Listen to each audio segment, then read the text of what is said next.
Hello friends मु स्वागत करुच्ची मो YouTube channel GKGS by Vasudev YouTube channel को आज क्लास रे आम डिस्कशन करिबा ओडिया माराथन क्लास आज रही आपण मानक पई जहाँकि आगो आसुथिबा विभिन्न स्टेट कॉम्पिटिटिव एग्जाम पई निश्चित भाव में गुरुत्वपूर्ण रहिबो एवं सेंट्रल एग्जामिनेशन पई मध्य गुरुत्वपूर्ण रहिबो।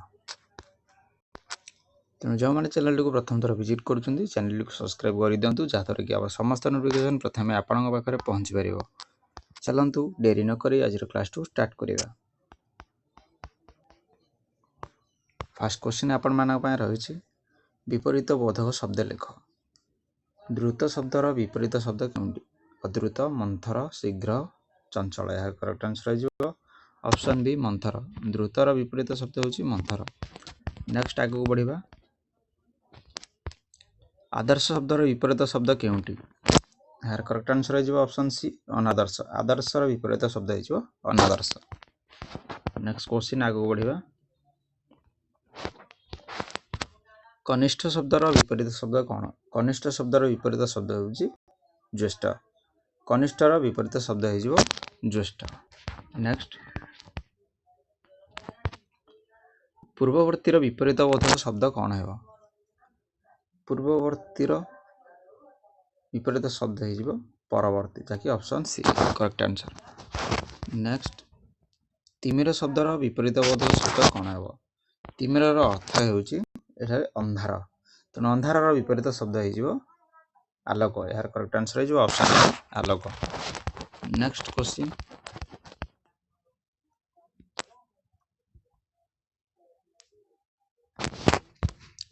तंद्रा शब्दर विपरीत बोधक शब्द क्यों? तंद्रार अर्थ है जहाँकि सुप्त बा शयन करबा माने निद लगे। यार करेक्ट आंसर हो ऑप्शन ए जागृत। जागृत होछि तंद्रार विपरीत शब्द। मन रखु मोस्ट इम्पोर्टेंट यही क्वेश्चन निश्चित भाव में एग्जाम रे आसुछि। नेक्स्ट झुरिबा। झुरिबार विपरीत शब्द कौन? झुरिबार विपरीत शब्द हो भूलिबा जहाँकि option A correct answer. Next चढ़ा। चढ़ार विपरीत शब्द कौन? चढ़ार विपरीत शब्द हो उत्तरा। नेक्स्ट जुआर। जुआर विपरीत शब्द क्योंटी? जुआर विपरीत शब्द हो भट्टा। नेक्स्ट रुद्ध। रुद्ध शब्दर विपरीत शब्द क्योंटी? रुद्ध शब्दर विपरीत शब्द मुक्त। रुद्ध करिबा बा आबद्ध करिबा यार हो मुक्त करिबा। नेक्स्ट प्रकाश शब्दर विपरीत शब्द क्योंटी? प्रकाशर विपरीत शब्द हो गोपनीय।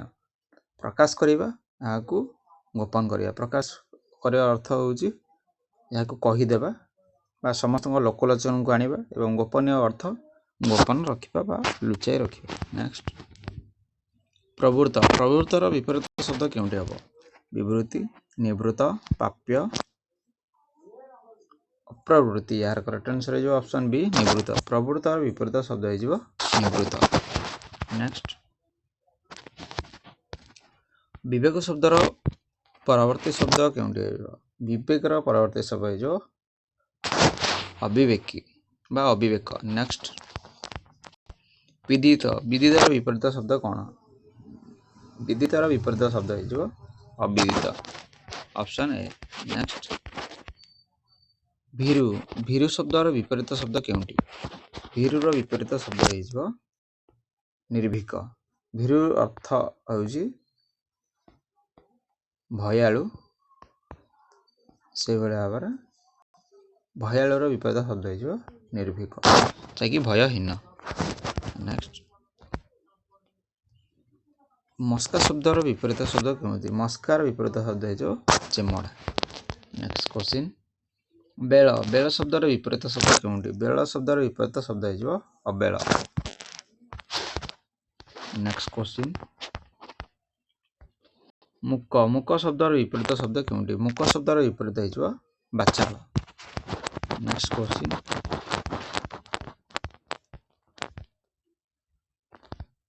स्वस्ति। स्वस्ति शब्दर विपरीत शब्द क्योंटी? स्वस्तिर विपरीत शब्द हो अस्वस्ति। नेक्स्ट हित। हित शब्दर विपरीत शब्द क्योंटी? हितर विपरीत शब्द हो अहित। नेक्स्ट आगू बढ़िबा क्षणिक क्षणिकर विपरीत शब्द केउंटी क्षणिकर विपरीत शब्द हे जिवो चिरंतर। नेक्स्ट स्मृति स्मृतिर विपरीत शब्द केउंटी स्मृतिर विपरीत शब्द हे जिवो विस्मृति। नेक्स्ट आक्रमण आक्रमणर विपरीत शब्द केउंटी आक्रमणर विपरीत शब्द हे जिवो प्रत्याक्रमण। नेक्स्ट कृपणर विपरीत शब्द केउंटी कृपणर विपरीत शब्द हे जिवो बदान्य। नेक्स्ट उद्धत उद्धत शब्दर विपरीत शब्द केउंटी उद्धत शब्दर विपरीत हे जिवो विनयी उद्धत हेबा एवं विनयी भाव प्रकट करिबा यह होची उद्धतर विपरीत शब्द हे जिवो विनयी। नेक्स्ट आगु बढ़िबा कौलिया कौलियार विपरीत कौन कौलियार विपरीत होची बुढ़ा जेमती आमे देखिबार जिबे जोला परे गोटे भेंडी कौलिया अछि कि बुढ़ा अछि ताहा यार विपरीत होची कौलियार बुढ़ा। नेक्स्ट प्रलय प्रलयर विपरीत शब्द केउंटी प्रलयर विपरीत हे जिवो सृष्टि। नेक्स्ट क्वेश्चन अहिक अहिक शब्दर विपरीत शब्द कौन अहिकर विपरीत शब्द हे जिवो पारत्रिक अहिकर विपरीत शब्द हे जिवो कौन पारत्रिक। नेक्स्ट गृही गृही शब्दर विपरीत शब्द कौन गृहीर विपरीत शब्द हे जिवो ऑप्शन बी सन्यासी जे गृह रे वास करे ताकू गृही कहा जाए एवं जे गृह त्याग करिकी बाहर भगवान चरण रे निजको समर्पित कर देथाय बा सन्यास जीवन यापन करिथाय ताहाकू सन्यासी बोली कहा जाए। नेक्स्ट कुटिल कुटिल शब्दर विपरीत कौन कुटिल शब्दर विपरीत अर्थ हे जिवो सरल। नेक्स्ट सलज सलजर विपरीत शब्द कौन सलजर विपरीत शब्द हे जिवो निर्लज। नेक्स्ट आगु बढ़िबा स्वतंत्र स्वतंत्र शब्दर विपरीत शब्द कौन स्वतंत्र विपरीत शब्द हे जिवो परतंत्र। नेक्स्ट आगु बढ़िबा प्रसन्न प्रसन्नर विपरीत शब्द कौन हे जिवो प्रसन्नर विपरीत शब्द हे जिवो विषण्ण। नेक्स्ट आगु बढ़िबा पंजाबी भाषा लिपिर नाम कौन पंजाबीर जो भाषा रही जो भाषा लिपि रही ताकू कौन बोली कहा जाए यहाकू ऑप्शन डी हे जो correct answer Gurmukhi.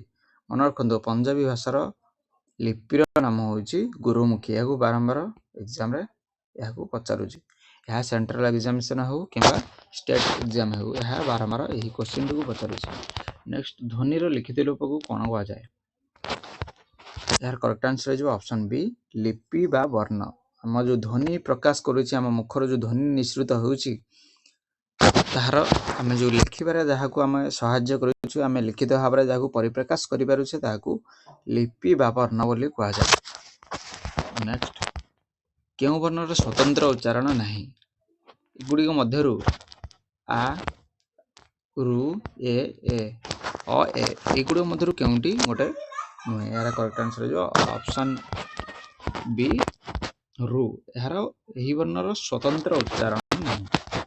Next Odia भाषा रे केतोटी स्वर ध्वनि रही ओडिया भाषा रे टोटल 8टी स्वर ध्वनि रही। नेक्स्ट केउ वर्ण को उपवर्ण बोली कहा जाए ड ढ को उपवर्ण बोली कहा जाए।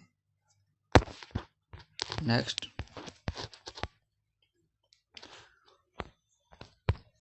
अवर्ग्य व्यंजनर केउ वर्णटी ओडिया भाषा रे युक्ताक्षर वर्ग्य व्यंजन रही अवर्ग्य व्यंजन रही दुई भाग विभक्ता रही ताहा केउ वर्णटी ओडिया भाषा रे युक्ताक्षर अटे यह होची क्ष क्ष होची गोटे ओडिया भाषा अटे। नेक्स्ट ओडिया रे सर्वमोट वर्ण संख्या केते टोटल ओडिया रे 50 टी वर्ण रही। नेक्स्ट आगु बढ़ी स्वर वर्ण गुड़िकर सांकेतिक रूप को कौन कहा जाए स्वर वर्ण गुड़िकर सांकेतिक रूप को मात्रा बोली कहा जाए यार करेक्ट आंसर है ऑप्शन बी मात्रा स्वर वर्ण गुड़िकर सांकेतिक रूप को आमे मात्रा बोली कहता हूँ। नेक्स्ट क्वेश्चन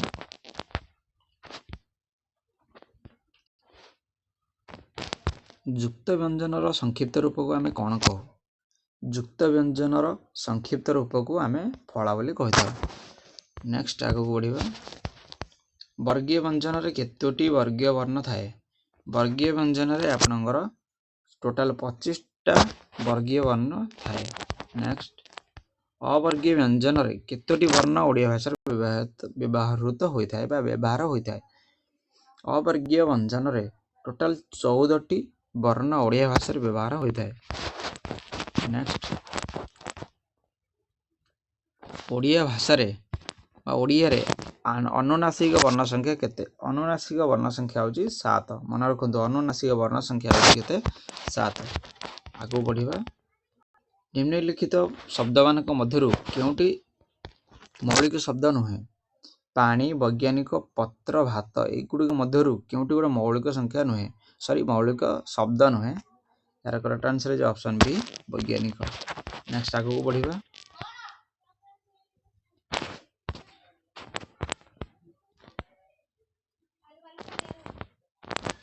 जो संस्कृत शब्द गुड़िक ओडिया भाषा रे अविकल व्यवहार हुए ताकू कौन कहती? या तत्सम बोली कह जाए। ओडिया भाषा रे जो संस्कृत शब्द व्यवहार कर कौन तत्सम बोली कह जाए बा ताहा सहित समान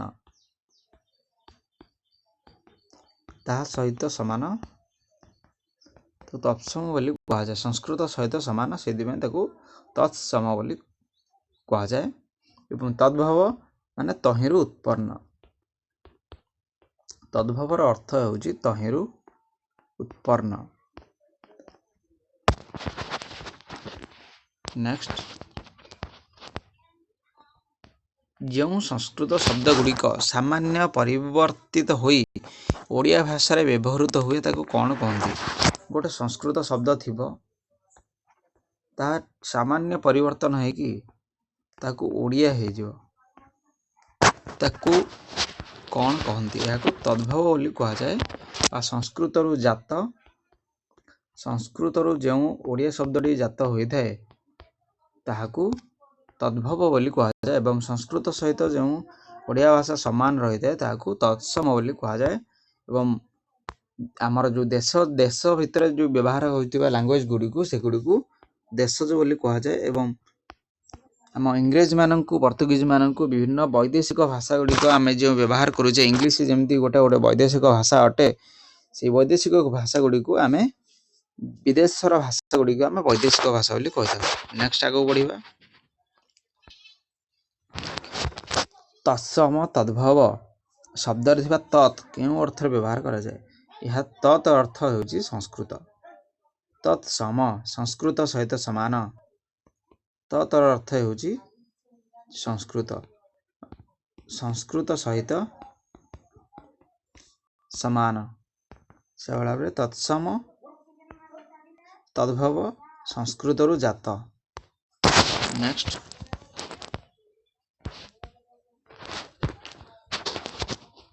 जो शब्द गुड़िक लोक मान मुहर आपे आपे बाहरी आसी था कौन कहती? ताकू वैदेशिक शब्द बोली कह जाए। जो शब्द गुड़िक लोक मान मुहर आपे आपे बाहरी आसी था वैदेशिक शब्द बोली कहती। जमीती कि आमको हिंदी आसुनी आमे हिंदी फिल्म देखिले इंग्लिश मूवी देखिले सेगुड़ी कौन बारंबार आम माइंड रे आसिकी सेगुड़िकर पिक्चर अनुसार आम कौन आमर गोटे अंडरस्टैंडिंग हो जाए। ताद्वारा कि कौन होता है ना आम लोक मान मुहर सेगुड़ी को आपे आपे आसी थाए। से गुड बाय बाय बाय एगुड़ा शुण कौन गोटे गोटे गोटे इंग्लिश वर्ड बा अलग वर्ड गुड़ी कौन होता है ना लोक मान मुहर आपे आपे सेगुड़ी को बाहरी था। तेणु से शब्द गुड़ी को वैदेशिक शब्द बोली कह जाए। नेक्स्ट आम पढ़ा निम्नोक्त शब्द मान मध्यरु कृदंत क्योंटी? यार करेक्ट आंसर जो ऑप्शन सी भोजन। नेक्स्ट ओडिया भाषार प्रकृत मौलिकता क्यों प्रकार शब्द थाए? ओडिया भाषार प्रकृत मौलिकता यह देशज शब्द रु। नेक्स्ट क्योंटी वैदेशिक शब्द अटे? निम्नलिखित मध्यरु क्योंटी गोटे वैदेशिक शब्द अटे? यार करेक्ट आंसर जो ऑप्शन सी टेबुल। टेबुल गोटे होची वैदेशिक शब्द।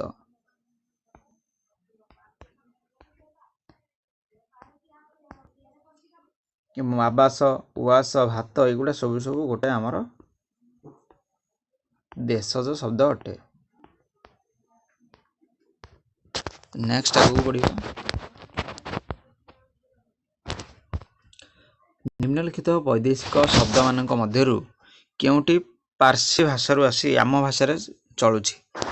ନିମ୍ନଲିଖିତ ଶବ୍ଦମାନଙ୍କ ମଧ୍ୟରୁ କେଉଁଟି ପାର୍ସୀ ଭାଷାରୁ ଆସି ଆମ ଭାଷାରେ ଚଳୁଛି? ଯାହାର କରେକ୍ଟ ଆନ୍ସର ଯେଉଁ ଅପସନ୍ ଏ କାମିଜ। କାମିଜଟା ଗୋଟେ ହେଉଛି ପାର୍ସୀ ଭାଷା। ଏହା ଆମ ବର୍ତ୍ତମାନ ଓଡ଼ିଆରେ ଆମେ କ'ଣ କରୁଛେ ନା ସେଗୁଡ଼ିକ ବ୍ୟବହାର କରୁଛେ। ନେକ୍ସଟ, କେଉଁ ଶବ୍ଦଟି ଅନ୍ୟ ତିନୋଟି ଠାରୁ ପୃଥକ୍ ଅଟେ? ଖାଦ୍ୟ, ଖୋଦନ, ବୃକ୍ଷ, ଗିନା। ଏହାର କରେକ୍ଟ ଆନ୍ସର ଯେଉଁ ଅପସନ୍ ଡି ଗିନା। ଗିନା ହେଉଛି ଅନ୍ୟ ତିନୋଟି ଠାରୁ ଭିନ୍ନ ଅଟେ। ନେକ୍ସଟ,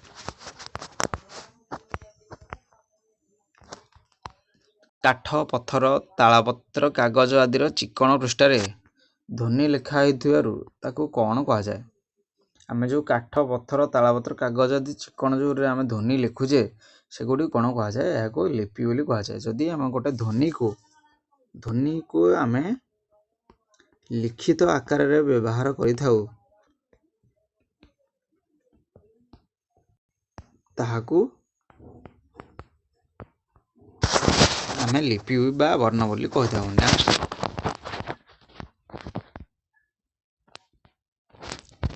ଧ୍ୱନିକୁ ଏକ ନିର୍ଦ୍ଦିଷ୍ଟ ଆକାର ଦେଉଥିବାରୁ ତାକୁ କ'ଣ କହନ୍ତି? ଧ୍ୱନିକୁ ଯିଏ ନିର୍ଦ୍ଦିଷ୍ଟ ଆକାର ଦେଇଥାଏ ତାକୁ କ'ଣ କହନ୍ତି? ତାକୁ ବର୍ଣ୍ଣ ବୋଲି କୁହାଯାଏ। ନା ଆମେ ଧ୍ୱନିକୁ ଯେଉଁ ମୁଖରୁ ନିଃସୃତ ଧ୍ୱନିକୁ ତାକୁ କାହା ମାଧ୍ୟମରେ ଆମେ ପରିପ୍ରକାଶ କରିଥାଉ ତାହାକୁ ବର୍ଣ୍ଣ ମାଧ୍ୟମରେ ତାକୁ ପରିପ୍ରକାଶ କରିଥାଉ। ନେକ୍ସଟ, ଧ୍ୱନିକୁ ଦୀର୍ଘକାଳ ସ୍ଥାୟୀ ରୂପେ ଦେଉଥିବାରୁ ତାକୁ କ'ଣ କୁହାଯାଏ? ଧ୍ୱନିକୁ ଦୀର୍ଘକାଳ ସ୍ଥାୟୀ ରୂପ ଯେଉଁ ବର୍ଣ୍ଣ ମାଧ୍ୟମରେ ଦିଆଯାଇଥାଏ ତାହାକୁ ଅକ୍ଷର ବୋଲି କୁହାଯାଏ। କ, ଖ, ଗ, ଘ, କ, ଚ, ଡ଼, ତ, ପ ଏବଂ ଅ, ଆ ଏଇଗୁଡ଼ା ସବୁ କ'ଣ ଗୋଟେ ଅକ୍ଷର ବା ବର୍ଣ୍ଣ ଅଟେ। ନେକ୍ସଟ, ସ୍ୱରଧ୍ୱନି କାହାକୁ କହନ୍ତି? ଏହାର କରେକ୍ଟ ଆନ୍ସର ଯିବ ଅପସନ୍ ଏ ଯେଉଁ ଧ୍ୱନି କାହାର ସାହାଯ୍ୟ ନେଇ ଆପେ ଆପେ ଉଚ୍ଚାରିତ ହୋଇଥାଏ ତାହାକୁ ସ୍ୱରଧ୍ୱନି ବୋଲି କୁହାଯାଏ। ନେକ୍ସଟ, ସ୍ୱରଧ୍ୱନି ସାହାଯ୍ୟରେ ଯେଉଁ ଧ୍ୱନି ବ୍ୟବହାର ହୋଇଥାଏ ତାହାକୁ କ'ଣ କୁହନ୍ତି? ତାହାକୁ ବ୍ୟଞ୍ଜନ ଧ୍ୱନି ବୋଲି କୁହାଯାଏ। ଆପେ ଆପେ ଯେଉଁ ଧ୍ୱନି ବ୍ୟବହାର କରାଯାଇଥାଏ ତାହାକୁ ସ୍ୱରଧ୍ୱନି ବୋଲି କୁହାଯାଏ। ସ୍ୱରଧ୍ୱନି ସାହାଯ୍ୟରେ ଆମେ ଯେଉଁ ଧ୍ୱନି ଉଚ୍ଚାରିତ କରିଥାଉ ତାହାକୁ ବ୍ୟଞ୍ଜନ ବର୍ଣ୍ଣ ବୋଲି କୁହାଯାଏ। ଆଶା କରୁଛି ଆପଣଙ୍କର ଏଗୁଡ଼ା ସବୁ କ୍ଲିୟର ହେଇଯାଉଛି। ଦୟାକରି ଗୋଟେ ଲାଇକ୍ କରିଦିଅନ୍ତୁ। ପ୍ରାଥମିକ ସ୍ତର ପାଠ୍ୟପୁସ୍ତକରେ କେତୋଟି ସ୍ୱରବର୍ଣ୍ଣ ଶିକ୍ଷା ଦିଆଯାଇଥାଏ? ଟୋଟାଲ ଆମର ଦୁଇ ପ୍ରକାର ବର୍ଣ୍ଣ ରହିଛି, ଗୋଟେ ସ୍ୱରବର୍ଣ୍ଣ, ଗୋଟେ ବ୍ୟଞ୍ଜନ ବର୍ଣ୍ଣ। ଏହା ମଧ୍ୟରୁ ଆମର ଟୋଟାଲ ସ୍ୱରବର୍ଣ୍ଣ 11ଟି ରହିଛି। ନେକ୍ସଟ, ଦୀର୍ଘର ଶିକ୍ଷା ଦେବାର ସପକ୍ଷ ସୁଭିଟି କ'ଣ? ଆମେ ଯେଉଁ ଦୀର୍ଘର ଯେଉଁ ବ୍ୟବହାର କରୁଛେ ଏହାର ସପକ୍ଷ ନିମ୍ନଲିଖିତ ମଧ୍ୟରେ କେଉଁଟି? କ'ଣ ପାଇଁ ଆମେ ଏଇ ଶିକ୍ଷା ଦେବାର ସପକ୍ଷଟା କ'ଣ? ଏହାର କରେକ୍ଟ ଆନ୍ସର ଯେଉଁ ଅପସନ୍ ସି ଏହାର ମାତ୍ରା ରୂପ ଓଡ଼ିଆରେ ବ୍ୟବହୃତ ହୋଇଥାଏ। ସ୍ୱରବର୍ଣ୍ଣର ସାଙ୍କେତିକ ରୂପକୁ କ'ଣ କୁହାଯାଏ? ଆମେ ଯେଉଁ ସ୍ୱରବର୍ଣ୍ଣ ବ୍ୟବହାର କରୁଛେ ସେ ସ୍ୱରବର୍ଣ୍ଣର ସଂକେତ ରୂପକୁ କ'ଣ କୁହାଯାଏ? ଏହାର କରେକ୍ଟ ଆନ୍ସର ହେଇଯିବ ଅପସନ୍ ବି ମାତ୍ରା। ସ୍ୱରବର୍ଣ୍ଣର ସାଙ୍କେତିକ ରୂପକୁ ମାତ୍ରା ବୋଲି ଆମେ କହିଥାଉ। ନେକ୍ସଟ, ବ୍ୟଞ୍ଜନ ବର୍ଣ୍ଣର ସାଙ୍କେତିକ ରୂପକୁ କ'ଣ କୁହାଯାଏ? ଆମେ ଯେଉଁ ବ୍ୟଞ୍ଜନ ବର୍ଣ୍ଣ ବ୍ୟବହାର କରୁଛେ ତାର ସାଙ୍କେତିକ ରୂପକୁ କ'ଣ କୁହାଯାଏ? ଏହାକୁ କରେକ୍ଟ ଆନ୍ସର ଯେଉଁ ଅପସନ୍ ଏ ଫଳା। ବ୍ୟଞ୍ଜନ ବର୍ଣ୍ଣର ସାଙ୍କେତିକ ରୂପକୁ ଫଳା ବୋଲି କୁହାଯାଏ। ନେକ୍ସଟ, ଆଗକୁ ବଢ଼ିବା। ଫୁସଫୁସରୁ ଆସୁଥିବା ବାୟୁ ନିର୍ଗତ ହେବା ବେଳେ ମୁଖର ଯେଉଁ ଅଂଶକୁ ସ୍ପର୍ଶ କରେ ତାକୁ କ'ଣ କୁହାଯାଏ? ତାହାକୁ କଥନ ଅଙ୍ଗ ବୋଲି କୁହାଯାଏ। ଆମେ କଥା କହିବା ପାଇଁ ଯେଉଁ ଫୁସଫୁସରୁ ବା ଆମର ଧ୍ୱନି ଯେଉଁ ନିଃସୃତ ହୋଇଥାଏ ଯେଉଁ ଅଙ୍ଗ ଦେଇ ଆସିଥାଏ ତାହାକୁ କଥନ ଅଙ୍ଗ ବୋଲି କୁହାଯାଏ। ଏହା ମାଧ୍ୟମରେ ଆମେ କଥା କହିବା ପାଇଁ ସକ୍ଷମ ହୋଇଥାଉ। ନେକ୍ସଟ, ଉଣି ଶବ୍ଦର ବିପରୀତ ଶବ୍ଦ କ'ଣ ଅଛି? ଉଣି ଶବ୍ଦର ବିପରୀତ ହୋଇଯିବ ଅନୃଣ।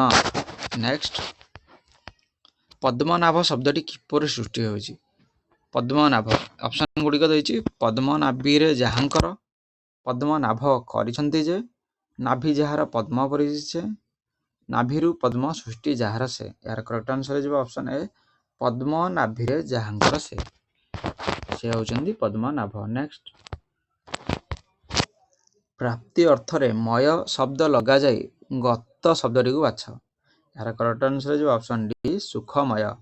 ପ୍ରାପ୍ତି ଅର୍ଥରେ ଯେଉଁ ମୟ ଲଗାଯାଇଛି ତାକୁ କ'ଣ କୁହାଯାଏ? ତାକୁ ସୁଖମୟ। କାହିଁକିନା ସୁଖର ଆମେ ପ୍ରାପ୍ତି ଖୋଜିଥାଉ କିନ୍ତୁ ଦୁଃଖର ଆମେ ପ୍ରାପ୍ତି କେବେ ବି ଖୋଜି ନଥାଉ। ତେଣୁ ଏହାର କ'ଣ ସୁଖର ପ୍ରାପ୍ତି ଦୃଷ୍ଟିରୁ ଏହାକୁ ସୁଖମୟ ବୋଲି ମୟ ଅର୍ଥ ମୟ ଲଗାଇ ଏହାକୁ ସୁଖମୟ କରାଯାଇଛି। ନେକ୍ସଟ ବିଦ୍ୱାନ ଲୋକମାନେ ସବୁଠାରେ ଆଦର ପାଆନ୍ତି। ଏହା ଗୋଟେ କି ପଦ? ଏହା ହେଉଛି ଗୋଟେ ବିଶେଷଣ ପଦ।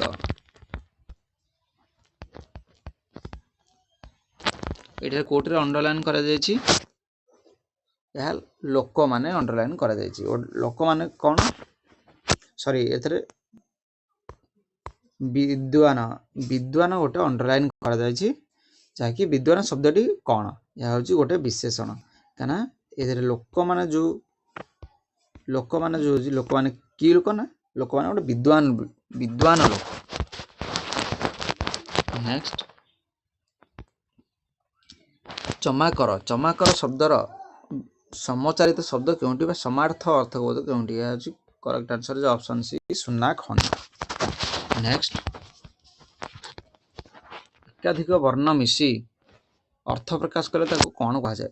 ଏକ ବା ଏକାଧିକ ବର୍ଣ୍ଣର ମିଶି ଗୋଟେ ନିର୍ଦ୍ଦିଷ୍ଟ ଅର୍ଥ ପ୍ରକାଶ କଲେ ତାକୁ କ'ଣ ବୋଲି କୁହାଯାଏ? ତାକୁ ଶବ୍ଦ ବୋଲି କୁହାଯାଏ। ନେକ୍ସଟ ବ୍ୟାପ୍ତି ଅର୍ଥରେ ବ୍ୟବହୃତ ପରିଉପସର୍ଗ ଆଧାରିକ ଶବ୍ଦ ବାଛ। ନିମ୍ନଲିଖିତ ମଧ୍ୟରୁ କେଉଁଟି ଗୋଟେ ପରି ଉପସର୍ଗ ଲାଗିଥିବା ଗୋଟେ ଶବ୍ଦ ଅଟେ? ଏହାର କରେକ୍ଟ ଆନ୍ସର ଯିବ ଅପସନ୍ ଡି ପରିବ୍ୟାପ୍ତ। କାହିଁକିନା ପରିବ୍ୟାପ୍ତ ଏଠି କାହିଁକିନା ବ୍ୟାପ୍ତି ଅର୍ଥରେ ଏହାକୁ ପରି ଉପସର୍ଗ ଲଗାଇ ଏହାକୁ ପରିବ୍ୟାପ୍ତ କରାଯାଇଛି। ନେକ୍ସଟ କର୍ତ୍ତା ଅନୁସାରେ କାହାର ପୁରୁଷ ବଚନରେ ପରିବର୍ତ୍ତନ ହୋଇଥାଏ? କର୍ତ୍ତା ଅନୁସାରେ କ୍ରିୟା ବା କ୍ରିୟାର ପୁରୁଷ ବଚନରେ ପରିବର୍ତ୍ତନ ହୋଇଥାଏ। ନେକ୍ସଟ ଅନୁଲୋମ ଶବ୍ଦର ବିପରୀତ ବୋଧକ ଶବ୍ଦ କେଉଁଠି? ଅନୁଲୋମର ବିପରୀତ ଶବ୍ଦ ହେଇଯିବ ପ୍ରତିଲୋମ। ନେକ୍ସଟ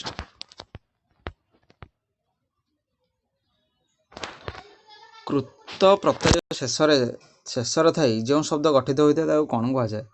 କୃତ ପ୍ରତ୍ୟୟ ଶେଷରେ ଥାଇ ଯାହାକୁ ବ୍ୟବହାର କରାଯାଇଥାଏ ତାହା ହେଉଛି କୃଦନ୍ତ। ନେକ୍ସଟ ଆଗକୁ ବଢ଼ିବା।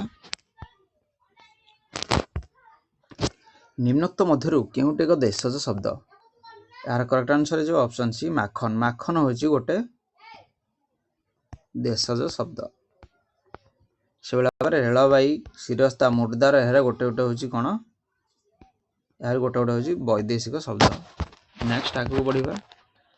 ବଦ୍ ଧାତୁ ବ୍ୟବହାର କରାଯାଇଥିବା ଉପସର୍ଗ ଯୁକ୍ତ ଶବ୍ଦଟିକୁ ବାଛ।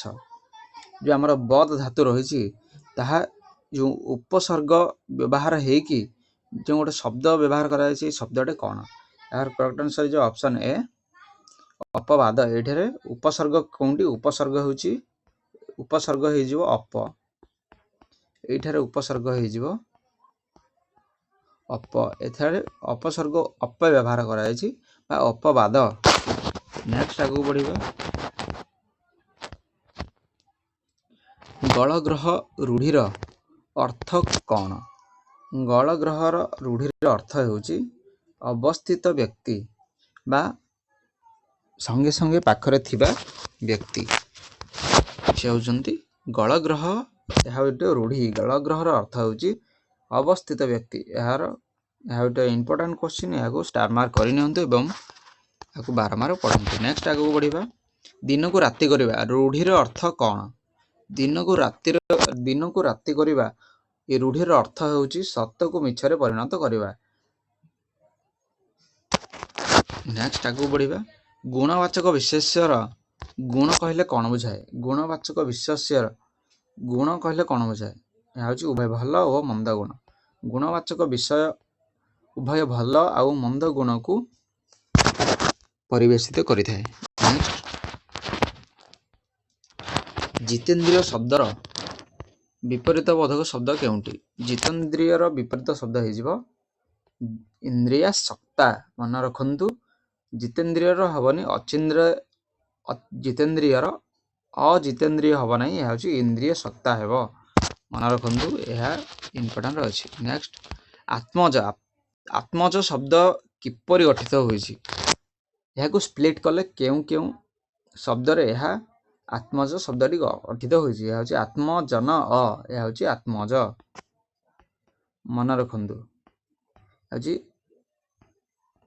ଆତ୍ମଜନ ଅ, ଏହା ହେଉଛି ଆତ୍ମଜ। ମନେ ରଖନ୍ତୁ। ନେକ୍ସଟ, ଗୋଟେ କ୍ଲାସରେ ଆମେ ସନ୍ଧି ବିଚ୍ଛେଦ ବି ଆମେ ସମ୍ପୂର୍ଣ୍ଣ ଡିଟେଲ୍ସ ଭାବରେ ଆଣିବା। ଗୋଟେ ଏକ୍ସଟ୍ରା କ୍ଲାସରେ ସନ୍ଧି ବିଚ୍ଛେଦ, ଯାହାକି ଆମେ ସନ୍ଧି ବିଚ୍ଛେଦ କେବଳ ଗୋଟେ କ୍ଲାସରେ ଆମେ ଡିସ୍କସନ୍ କରିବା। ଅଧିକାର ଅର୍ଥରେ ଦାସ ପ୍ରତ୍ୟୟ ଯୋଗରେ ସଠିକ ଶବ୍ଦଟିକୁ ବାଛ। ଯେଉଁ ଅଧିକାର ଅର୍ଥରେ ଦାସ ପ୍ରତ୍ୟୟ ଶବ୍ଦଟି କ'ଣ? ହେଉଛି ଜମିଦାର। କାହିଁକିନା ଦାସ, ଜମିଦାର କ'ଣ ନା ଜମିଦାର ହେଉଛନ୍ତି ଯିଏ ସେ ତାଙ୍କର ଜମିଦାରଙ୍କର କ୍ଷେତରେ ଯିଏ କ୍ଷତି କରେ ବା ତାଙ୍କର ଘରେ ଯିଏ ଗୋଟେ ଦାସ ହିସାବରେ ରହିଥାଏ, ତାହାକୁ ଗୋଟେ ସେଇ ଜମିମାନଙ୍କର ଯାହାର ଅଧିକାର ଅଛି, ସେ ଜମିର ଯିଏ ପ୍ରକୃତ ମାଲିକ ବା ଅଧିକାର ରହିଛି, ତାକୁ ଜମିଦାର ବୋଲି କୁହାଯାଏ। ନେକ୍ସଟ ଆଗକୁ ବଢ଼ିବା। କ୍ରିୟାପଦର ଶେଷକୁ ଲାଗିଥିବା ବର୍ଣ୍ଣ ବା ବର୍ଣ୍ଣ ସମଷ୍ଟିକୁ କ'ଣ କୁହାଯାଏ? ଯେଉଁ କ୍ରିୟାପଦ ଆମର ଲାଗି ରହିଛି ତାକୁ ତାହାର ବର୍ଣ୍ଣର ସମଷ୍ଟିକୁ କ'ଣ କୁହାଯାଏ? ଏହାକୁ କ୍ରିୟା ବିଭକ୍ତି ବୋଲି କୁହାଯାଏ। ନେକ୍ସଟ ଆଗକୁ ବଢ଼ିବା। ଦ୍ରୋଣୀ। ଦ୍ରୋଣୀର ସମଚାରିତ ଶବ୍ଦ ସମାର୍ଥ ବୋଧକ ଶବ୍ଦ କେଉଁଟି? ଏହାର କରେକ୍ଟ ଆନ୍ସର ହେଇଯିବ ଅପସନ୍ ଏ, ଅଶ୍ୱତ୍ଥାମା। ସମାର୍ଥର ଅର୍ଥ ହେଉଛି ଆନୋନମି। ଆଣ୍ଟୋନମି ସିନୋନିମି ଆମେ ପଢ଼ିଛେ, ଏହା ହେଉଛି ଗୋଟେ ସିନୋନମି ବା ସମାନ ଶବ୍ଦ। ନେକ୍ସଟ, ଆଜିର କ୍ଲାସ ନେକ୍ସଟ ଆମେ ପଢ଼ିବା। ଆଜିର କ୍ଲାସଟି ଏଇଠି ଶେଷ ହୋଇଯାଇଛି। ଆଶା କରୁଛି ଆଜିର କ୍ଲାସଟି ନିଶ୍ଚିତ ଭାବରେ ଆପଣଙ୍କୁ ଭଲ ଲାଗିଥିବ। ଯଦି ଆପଣଙ୍କୁ ଭିଡ଼ିଓଟିକୁ ଭଲ ଲାଗିଥାଏ ତେବେ ନିଶ୍ଚିତ ଭାବରେ ଗୋଟେ ଲାଇକ୍ କରିବେ, ସେୟାର କରିବେ ଏବଂ କମେଣ୍ଟ କରିବା ପାଇଁ ଭୁଲିବେ ନାହିଁ। ଯେଉଁମାନେ ଚ୍ୟାନେଲଟିକୁ ପ୍ରଥମ ଥର ଭିଜିଟ୍ କରୁଛନ୍ତି, ଚ୍ୟାନେଲଟିକୁ ସବସ୍କ୍ରାଇବ୍ କରିଦିଅନ୍ତୁ, ଯାହାଦ୍ୱାରା କି ଆମର ସମସ୍ତ ନୋଟିଫିକେସନ୍ ପ୍ରଥମେ ଆପଣଙ୍କ ପାଖରେ ପହଞ୍ଚିପାରିବ। Thank you everyone for watching this video. ଦେଖା ହେବା ଆଉ ଗୋଟେ ନୂଆ ଭିଡ଼ିଓରେ। Thank you everyone.